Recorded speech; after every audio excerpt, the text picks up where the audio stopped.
Amen. Praise God. Purihin po ang ating dakilang Diyos, my beloved co-preacher, beloved by the fall. Hallelujah. Praise God. Mga minamahal, tayo po'y sama-sama pong manalangin. Hallelujah. Mapagpala po namin, mahal na Panginoon Jesus, Diyos, sa mga oras na itong malapinoon. Nagpupuri kami, nagpapasalamat sa iyo, malapinoon, sa kalakasan namin taglay, malapinoon. Salamat po sa iyong pag-iingat sa amin, malapinoon. Hallelujah. Mahal na Panginoon, salamat po sa bawat yugto ng banal na gawain na natapos na. Higit ang pagkilos mo sa aming banal na gawain sa iyong matamis na presensya. Pinadama mo sa amin, mahal na Panginoon. Hallelujah, mahal na Panginoon, hallelujah. Sa ganang aking wala akong magagawa, mahal na Panginoon. Ikaw maglagay ng mga salita sa aking mga labi, O Diyos. Sa unat na langin, ang aking puminamahal, ginagala aming mahal na pastor. Langisan mo mga salita mo, mahal na Panginoon. Pagpalain niyo po ang bawat sa amin, mahal na Panginoon. Bless them, O Lord. Open their mind and understanding in the name of Jesus. Hallelujah. And bind the power of darkness, them to believe and doubt. Cast out in the name of Jesus. Hallelujah. Praise the Lord. Everybody say, praise the Lord. Hallelujah. Praise God. Purihin po ang ating dakilang Diyos. Hallelujah. Bago lahat mga minamahal. Hallelujah. We give the highest praise, glory, honor to our loving Savior, Jesus Christ. Palakpakan natin ating pinakamamalapan na praise the Lord. Hallelujah. And we give double honor to our beloved parents in the Lord. We remember the cherished and blessed preaching and teaching of our dearly beloved Pastor Evangelist Wildy Estrada Almeida, the true man of God, a prophet of God. Hallelujah. Praise God. And also our beloved Pastor Lindsay Almeida. Greetings to the beloved Almeida family. Praise God, the beloved children, grandchildren-in-law. Praise God, my beloved co-preacher, beloved co-workers, sa lahat mo na ating minamahal na mga kapatiran, ating mga beloved webcast viewer. Purihin po ang ating dakilang Diyos, mga minamahal. Praise God, tunay po napakabuti ng ating pinakamamala Panginoon. Hallelujah, tayo po'y pinag-ingatan ng ating dakilang Diyos, mga minamahal ko. Praise God, tayo po'y nakarating ng maluwalhati sa lugar na ito, mga minamahal ko. Purihin po ang ating dakilang Diyos, mga minamahal. Praise God, hallelujah. Tandaan po natin mga kapatid, sabi rito mga minamahal, remember, every one of us shall give account of himself to God. Hallelujah. Ang bawat isa sa atin ay magbibigay sulit, mga kapatid. Hallelujah. So atin munang buksan ang ating mga banal na kasulatan. Dito po tayo sa Book of Romans, chapter 14, verse 12. Kindly po sa ating mga Bible reader. From the Epistle of Paul to the Romans, chapter 14, verse 12. So then every one of us shall give account of himself to God. Amen.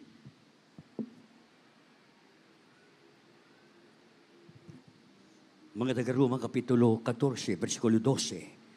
Kaya nga ang bawat isa sa atin na magbibigay sulit sa Diyos ng kanyang sarili. Amen. Praise God. So bakit merong tinatawag na pagsusulit, mga minamahal? Ang layunin ng pagsusulit, mga minamahal, tandaan po natin, ito po'y napakahalaga. Dahil dito po, pagbabasihan. Kung ang isang tao ay tunay na Kristiyano, tunay na anak ng Diyos, siya ba'y pwedeng makapasok sa langit, mga minamahal? Kaya merong tinatawag na pagsusulit, mga kapatid. Naintindihan po ba natin, mga minamahal? Magsabing, praise the Lord. Now, paano ang pagbibigay sulit, mga minamahal ko? Ating buksan ang ating aklat dito po sa Book of Romans, chapter 2, verse 6, and Ecclesiastes chapter 12, verse 14. Kindly po. Romans chapter 2, verse 6. Who will render to every man according to his deed. From the book of Ecclesiastes chapter 13, chapter 12, verse 14. The Bible says, for God shall bring every work into judgment with every secret thing, whether it be good or whether it be evil. Amen. Yes, amen.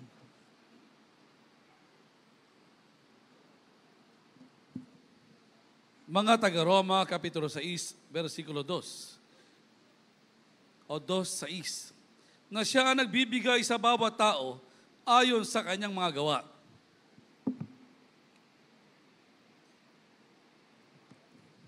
Dito po sa aklat ng Ecclesiastes, Kapitulo 12, ang talatay 14. Sapagkat dadalhin ng Diyos ang bawat gawa sa kahatulan, pati ng bawat kubling bagay, maging ito'y mabuti o maging ito'y masama. Amen. Amen. Praise God. So paano tayo magsusulit, mga minamahal? Ang sabi rito, ang bawat ating mga gawa, yung mga gawa po natin, mga minamahal. No? For God shall bring every work into judgment with every secret things, whether it is the good or whether in the evil, mga minamahal. The evil. Sabi rito, mga minamahal, yung ating mga gawa, maaring ito po ay hayagan o ito po ay natatago, mga minamahal. Yung mga bagay na natatago na wala nakakita sa iyo na kapwa mo mananampalataya. Wala nakakita sa iyong mga mahal mo sa buhay. Na ikaw lang ang gumagawa sa sarili mo na nakatago.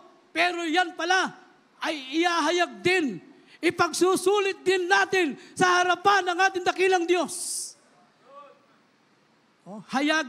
Yung hayagan naman, ito naman yung nakikitang hayag na ginagawa na kasalanan, mga minamahal ko. So lahat ng ito, nakatago man, o yan man ay hayag, mabuti man at mabuti man at masama, lahat ng ginagawa natin, mga minamahal ko, lahat ng yan ay ipagsusulit natin sa harapan ng ating dakilang Diyos.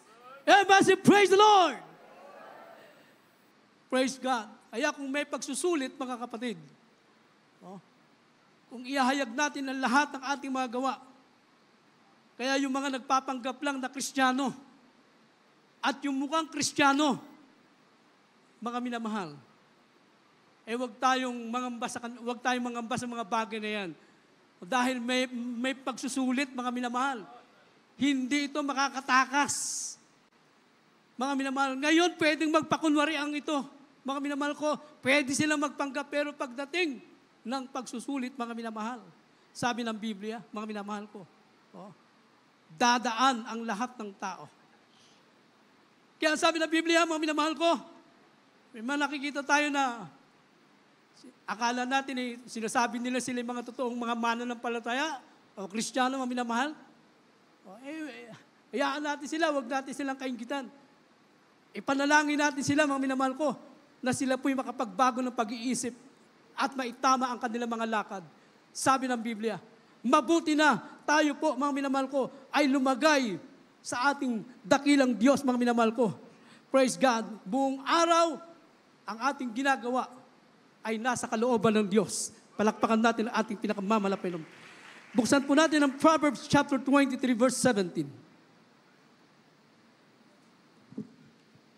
Proverbs chapter 23, verse 17. Let not thine heart envy in sinners, but be thou in the fear of the Lord all the day long. Amen. Kawikaan Kapitulo 23, versikulo 17. Huwag mananghili ang iyong puso sa mga makasalanan, kundi lumagay ka sa Panginoon buong araw. Amen. So meron bang nagpapanggap? At meron bang look-alike lang, mga minamahal ko? Hindi pwedeng look-alike Christian ka. Kailangan totoong Kristiyano, mga minamahal. Totoong anak ng Diyos, tagapagmana ng buhay na wala hanggang, mga minamahal.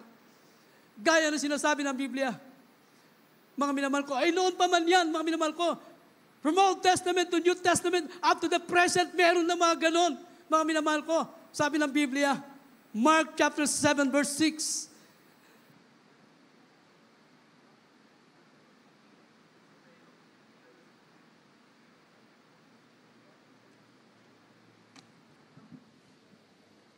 From the Gospel of St. Matthew chapter 7, verse 23, the Bible says, dito muna tayo sa Mark chapter 7, verse 6. Mark chapter 7, verse 6. Amen. The Bible says, He answered and said unto them, Well hath Isaiah prophesied of you, hypocrites, as it is written, These people honored me with their lips, but their heart is far from me. Amen.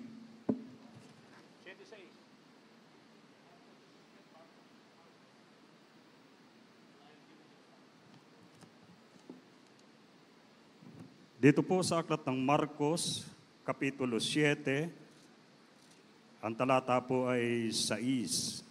Ito po ang nakasulat. Sinabi niya sa kanila, Mabuti ang pagkahula ni Isayas tungkol sa inyong mga mapagpaimbabaw ayon sa nasusulat. Ang bayang ito'y iginagalang ako ng kanilang mga labi, datapwat ang kanilang puso ay malayo sa akin. Amen. Oh. Ano sabi mga minamahal ko?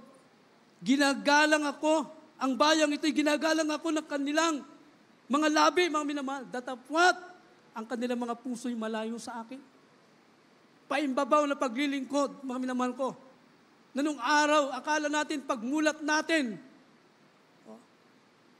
sa ating kinagisnang ito'y, tayo'y mga Kristiyano, mga minamahal ko. Yun ang pagkakaalam natin. Pero ang katotohanan, hindi pala, mga minamahal ko. Kaya salamat sa ating dakilang Diyos. Tayo'y pinagpala, mga minamahal. Tinawag tayo ng ating mahal na Panginoon sa tunay na gawain ng ating dakilang Diyos, mga minamahal. Buong tapang pinangaral ng ating dearly beloved honorable pastor, Evangelist Wilson Almeida, the prophet of God, mga minamahal. Hallelujah, man of God. Hallelujah, ang katotohanan. Hallelujah, nung ating napakinggan, mga minamahal, tayo naniwala, sumampalataya, mga minamahal. Hallelujah, sa ebanghelyo ng kaligtasan, mga minamahal. At ngayon, ito ang naging bunga. Tayo napalaya ng ating mahal na Panginoon mula sa maling paniniwala, mga minamahal. At tayo naging totoong Kristiyano. Hindi lang look-alike Christian, mga minamahal. Hindi lang mukhang Kristiyano. Talagang Kristiyano, mga minamahal. Palakpakan natin ang mahal na Panginoon. Lahat ng totoong Kristiyano, taas ang kamay. Praise the Lord. Hallelujah. Sapagkat tayo po'y tunay na pinagpala ng ating mahal na Panginoon. Kaya sabi rito, paimbabaw na paglilingkod. Yes, sinasabi nila, sila'y kilala nila ang Diyos, pero kumusta? Yung kanila magawa, mga minamahal, ay magsusulit naman, mga minamahal. Kahit sabihin nilang, mga minamahal, sila'y mga totoong anak ng Diyos, kahit sila'y sabihin nilang totoong mga Kristiyano, mga minamahal ko, sinasabi nilang tagapagmana rin sila ng kaharian ng Diyos. Pero makikita natin, yung kanilang mga gawa, malayong malayo sa kalooban ng Diyos. Malayong malayo sa pamumuhay natin, mga minamahal. Everybody say, praise the Lord. Nung araw, hindi naman natin kayang gawin ito. Yung ginagawa natin, pamumuhay na may kabanalan, paglilingkod sa mahal na Panginoon, mga minamahal. Hindi natin kaya iwanan ng kasalanan, mga minamahal ko. Pero bakit ngayon, namumuhay tayo ng ayon sa kalooban ng Diyos sapagkat tayo'y ginawang tunay na anak ng Diyos, ginawang Kristiyano, mga minamahal. Hallelujah. Hindi lang sa salita, higit sa lahat sa gawa, mga minamahal. Purihin ang ating dakilang Diyos. Mga minamahal, na ang sabi ng Biblia, all things have passed away, behold, are become new. Nung tinanggap natin ang ating pinakamamahal na Panginoon, yung mga lumang bagay sa buhay natin. What is all things, mga minamahal ko? Ito po yung kasalanan na iniwan natin, pinalitan ng bago ng mahal na Panginoon, mga bagong bagay. Ano po ito? Ito po ngayon yung kalooban ng Diyos na pinagsisikapan natin gawin, mga minamahal. Hallelujah! At yan ay itinuro sa atin ng ating beloved parents in the Lord, mga minamahal. Bago sila umuwi sa ating tunay na tahanan, ating dearly beloved na Pastor Evangelist Wilson Almeida, ating beloved na Pastor Linus Almeida, inilatag na sa atin, itinuro na sa atin, mga minamahal, ang kalooban ng Diyos na dapat natin sundin, mga minamahal. Tayo'y pinagpala ng ating dakilang Diyos. Palakpakan natin ang ating mahal na Panginoon. Sabi ng Biblia, marami yung mga nagpapanggap, mga minamahal ko, kahit ang ilan ay nagpapanggap ng mga apostol ni Kristo, nagpapanggap ng mga manggagawa ng Diyos, mga minamahal ko, nagpapanggap ng mga propeta, mga minamahal. Sabi ng Biblia, 2 Corinthians chapter 11, verse 13.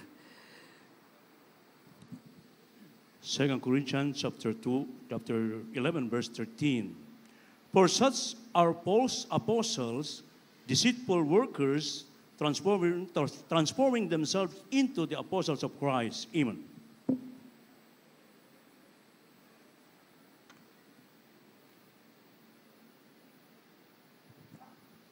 Ikalawang mga taga-Korinto, Kapitulo 11, versikulo 13. Sapagkat ang mga gayong tao ay mga bulaang apostol, mga magdarayang manggagawa na nagpapakunwaring mga apostol ni Kristo. Amen. Mga nagpapakunwaring apostol ni Kristo, mga minamahal. Pero ang totoo niyan, ililigaw ang tao, mga minamahal. Kaya napakapalad po natin, mga minamahal ko, bago mauli ang lahat, tinama tayo sa tunay na paglilingkod, tinawag tayo natin dakilang Diyos sa isang tunay na gawain ng ating mahal na Panginoon. Hindi lang sinasabi natin tunay, may preba, may ebidensya, mga minamahal, na dito pa lang sa lupa, tayo ay tagapagmana ng buhay na walang hanggan. Alam mo na yan, na ikay magmamana ng karya ng Diyos. Preba at ebidensya, yung pagbabago na meron tayo, yan ang preba na tayo po'y tagapagmana ng buhay na wala hanggang, mga minamahal. Kaya sabi ng Biblia, mga minamahal, praise God, itong mga nagpapanggap ng mga ito, mga minamahal, sabi ng Biblia, ginagamit pa nga nila yung pangalan ng mahal na Panginoon. Mga minamahal, alam niyo po, sadyang makapangyarihan ang pangalan ng ating pinakamamahal na Panginoon Jesus.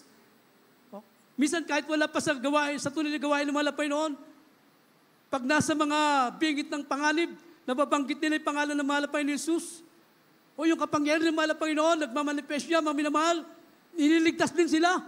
Pero kulang yon, mga minamahal. Sabi ng Biblia, gaya nito mga bulaang mga apostol, mga minamahal. Sabi ng Biblia, pagdating ng panahon, sabi ng mahal na Panginoon, hindi ko kayo nakikilala, mga minamahal. Matthew chapter 7 verse 23. Praise God. From the Gospel of St. Matthew chapter 7 verse 23. And then will I profess unto them, I never knew you.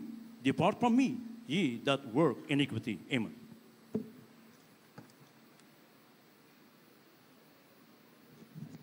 Mateo Kapitulo 7, versikulo 23. At kung magagaypahayag ko sa kanila, kailan may hindi ko kayo nakikilala, magsilayo kayo sa akin, kayo manggagawa ng katampalasanan. Amen, praise God. Iakat po natin sa 22. Matthew 7:22.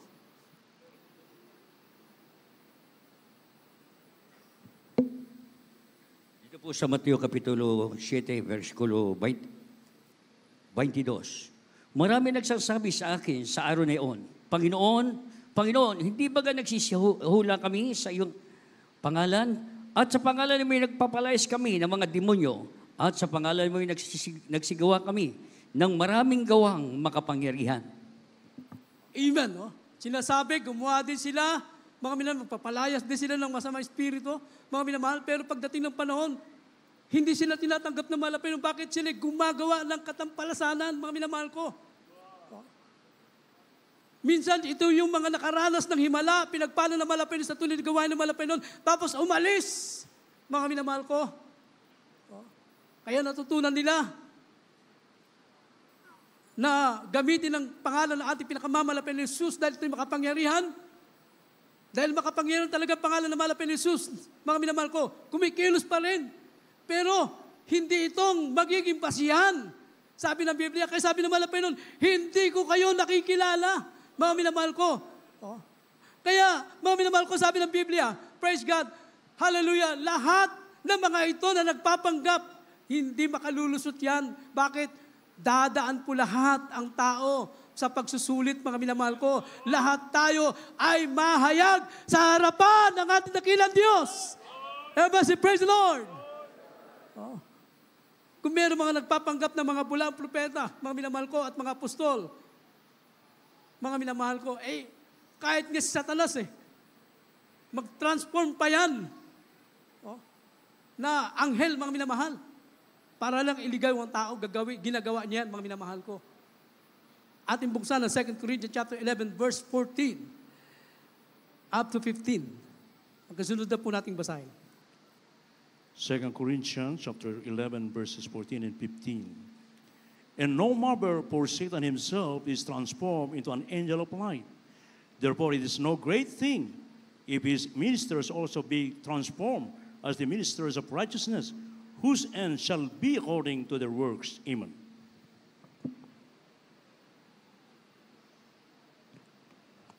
Dito po sa 2 Korinto, Kapitulo 11, ang talatay 14 at 15. At hindi katakataka, sapagkat Si Satanas man ay nagpapakunwaring anghel ng kaliwanagan. Hindi malaking bagay nga na ang kanyang mga ministro naman ay magpakunwari na waring ministro ng katuwiran, na ang kanilang wakas ay masasang-ayon sa kanilang mga gawa. Amen. Amen. Praise God. Sabi ng Banal na Kasulatan, kahit Satanas ay magkunwaring anghel, mga minamahal. Hindi magpakita sa iyo na may sungay, mga minamahal. Bakit? Ay matatakot ang tao, mga minamahal. Ngunit sa ating mga tunay na anak ng Diyos, hindi tayo dapat matakot, mga minamahal ko, dahil hindi magtagumpay sa atin ang kaaway, mga minamahal. Palakpakan natin ang ating mahal na Panginoon. Nagkunwari mga ministro ng Diyos, mga minamahal. Nagkunwari mga ministro ng katuwiran, mga minamahal. Ngunit lahat ng yan, mga minamahal ko, sila po ay mapapahamak, mga minamahal ko. Kaya nga tayo po tunay na pinagpala ng ating dakilang Diyos. Dahil tayo po ay ginawang tunay na anak ng Diyos. Mga minamahal, tunay na anak ng Diyos. Ang katotohanan, ang lahat ng tao ay ginawa ng Diyos. Pero hindi sinasabi na ang lahat ay anak ng Diyos, mga minamahal ko. Magiging anak ka lang ng Diyos, mga minamahal, tunay na anak ng Diyos, kapag meron kang banal na Espiritu. Everybody praise the Lord. Kaya mga tunay na anak ng Diyos, sabi ng Biblia, Roma Kabanatang 8, ang talatay 14. Romans chapter 8, verse 14. For as many are led by the Spirit of God, they are the sons of God. Amen.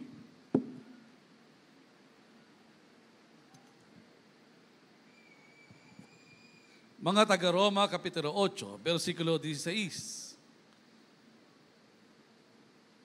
14. Sapagkat ang lahat ng mga pinapatnubayan ng Espiritu ng Diyos ay sila ang mga anak ng Diyos. Amen. Sino yung mga tunay na anak ng Diyos, mga minamahal? Sino yung mga tunay na Kristiyano, mga minamahal? Sabi ng Biblia, mga minamahal ko, for as many as are led by the Spirit of God, they are the Son of God, mga minamahal ko. Pinapatnubayan ng Espiritu ng Diyos. Ibig sabihin, kapag pinapatnubayan ka ng banal na Espiritu ng Diyos, wala ka na sa kasalanan. Wala ka na sa bisyo, mga minamahal. Everybody praise the Lord. Binago ka na ng mahal na Panginoon. Hallelujah! Hindi ka na nang dadaya ng kapwa mo, mga minamahal ko. Wala na yung kasalanan. Pero kung hanggang ngayon, nandiyan ka pa rin, patuloy mong binabalikan ang kasalanan, wala kang patnubay ng banal na Espiritu ng Diyos. Dahil sabi ng Biblia, papatnubayan ng mahal na Panginoon ang kanyang mga tunay na anak, mga minamahal ko. Praise God. Kaya itong ginagawa natin, mga minamahal ko, hindi natin kaya ito. Sagana atin, di natin kayang ganitong mamuhay ng ayon sa kalooban ng Diyos. Pero bakit natin nagagawa ito? Sabi ng Biblia, ginaguide tayo ng banal na Espiritu ng ating mahal na Panginoon. Na ang buhay natin ngayon ay nagpapatuloy sa mabubuting gawa at tinahanap natin ang kalooban ng Diyos. Sabi ng Biblia, Roma Kabanatang 2, ang talatay 7 hanggang 10, mga minamahal, praise God. Romans chapter 2, verses 7 up to 10. To them who by patient continuance in well-doing seek for glory and honor and immortality, eternal life. But unto them that are contentious and do not obey the truth, but obey unrighteousness, indignation and wrath, tribulation and anguish upon every soul of man that doeth evil, of the Jew first and also of the Gentile. But glory, honor, and peace to every man that worketh good, to the Jew first and also to the Gentile. Amen.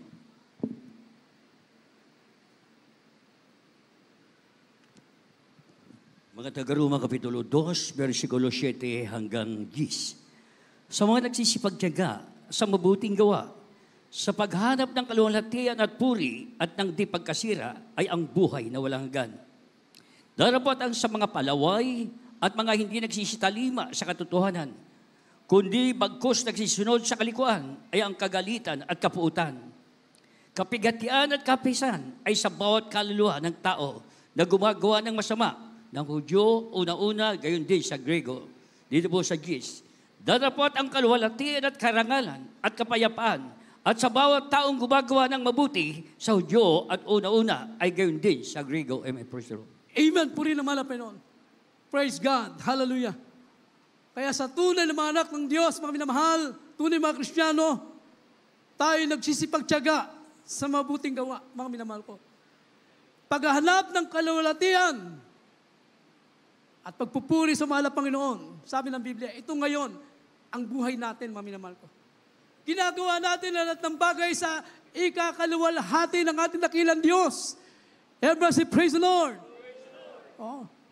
Sa araw-araw na ating pamumuhay, sa iyong pananalita, nagiging pagpapala ka, mga minamahal ko, sa iyong kapwa, sa iyong mga kilos at gawa, mga minamahal ko. Hallelujah! Nagiging pagpapala ka, mga minamahal ko. Hinahanap natin ang mga bagay na nakalulugod sa harapan ng ating dakilang Diyos. At ang sabi ng Biblia, hallelujah, ang mga bagay dito ay walang pagkasira at ang buhay na walang hanggan ay para sa atin, mga minamahal, na gumagawa ng kalooban ng Diyos, mga minamahal. Praise God, hallelujah. Ngunit, sabi ng Biblia, sa mga huwad at nagpapanggap na Kristiyano, ay kagalitan at puot, mga minamahal ko.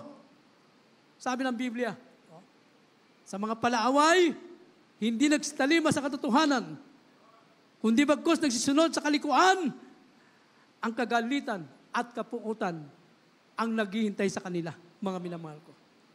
Kapigatian, kahapisan, bawat kaluluwa na gumagawa ng masama, mga minamahal ko. Kaya tayo mga tunay na anak ng Diyos, doon na tayo sa mabuti. Mga minamahal, hallelujah, tayo magpakatotoong Kristiyano, magpakatotoong anak ng Diyos, mga minamahal, upang tayo ay makapagmana ng buhay na wala hanggan, mga minamahal. Sapagkat sabi ng Biblia, ang kaluwalhatian, karangalan, kapayapaan sa bawat taong gumagawa ng mabuti, mga minamahal ko. Sa Hudyo, ang una at gayon din sa Grego, mga minamahal ko. Kaya patuloy tayo. Do the good works, mga minamahal ko. Yung sinimulan natin, yung iniwan sa atin ng ating malapastor. The good legacy, mga minamahal ko. Praise God. Yung paglilingkod natin, pagpupuri, mga minamahal ko, lahat ang ginagawa natin yan. Pagtatapat, pamumuhay may kabanalan, lahat ng yan na tinuro nila. Mga minamahal ko, manatili lamang tayo dyan. At tiyak ang kaligtasan, mga minamahal. Hallelujah. Hallelujah. Wala tayong papaguhin sa kanilang mga aral, sapat na, mga minamahal ko. Wala ka nang hanapin pa. Hindi ka na magsasaliksik. Nandito na. Natagpuan na natin, mga minamahal. Hallelujah. Tayo pinagpala ng ating dakilang Diyos. Hindi po tayo nagsasaliksik pa. Hindi po tayo naghahanap pa. Mga minamahal ko, nandito na tayo. Purihin ang ating dakilang Diyos. Palakpakan natin ang mahal na Panginoon. Ayan, sabi ng Biblia, kaya tayo lahat ay magsikap na gawin ang bagay na kalulugod sa mahal na Panginoon. Because we must all appear before the judgment.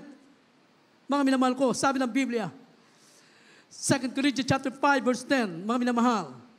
At ang ating uling talata, 1 Peter chapter 5, verse 10.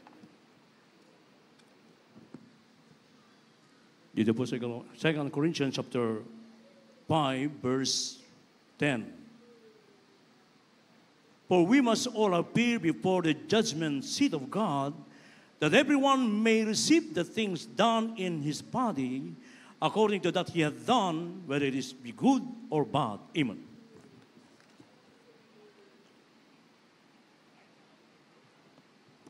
Dito po sa 2 Korinto, Kapitulo 5, talatay 10. Sapagkat tayong lahat ay kinakailangang mahayag sa harapan ng hukuman ni Kristo, upang tumanggap ang bawat isa ng mga bagay na ginawa sa pamagitan ng katawan ayon sa ginawa niya, maging mabuti o masama. Amen. Amen. Praise God. Lahat pala ng ginagawa natin ngayon, mga minamahal ko, mabuti at masama, ito'y may kagantihan, mga minamahal. Natural, kung tayo nasa kabutihan, nasa kalooban ng Diyos, tatanggapin natin ang pangako ng ating dakilang Diyos. Pero kayo gumagawa ng hindi kalooban ng mahal na Panginoon, bumabalik ka sa dati mong buhay, mga minamahal ko, tatanggap ka rin. Ang tatanggapin mo ay ang kaparusahan, mga minamahal. Kaya mabuti po na tayo po'y manatili sa kalooban ng ating dakilang Diyos hanggang sa Kanyang pagbabalik, mga minamahal. Manatili tayo sa Diyos na tumawag sa atin, ang ating pinakamamalapay na sumawag sa atin, mga minamahal, upang magawa natin ang kalooban ng Diyos. Mga minamahal, sabi ng Biblia, sa huling talata, sa ating patuloy na paglilingkod, darating ang panahon, mga minamahal ko, maabot natin ang tunay na kasakdalan, mga minamahal, upang tayo makapasok sa pangako ng Diyos, mga minamahal. Praise God, hallelujah. Last verse, 1 Peter chapter 5, verse 10.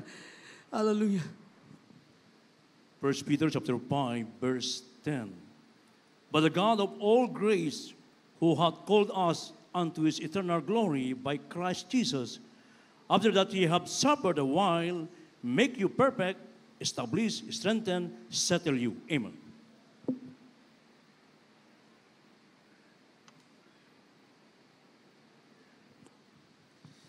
Unang Pedro Kapitulo 5, versikulo 10.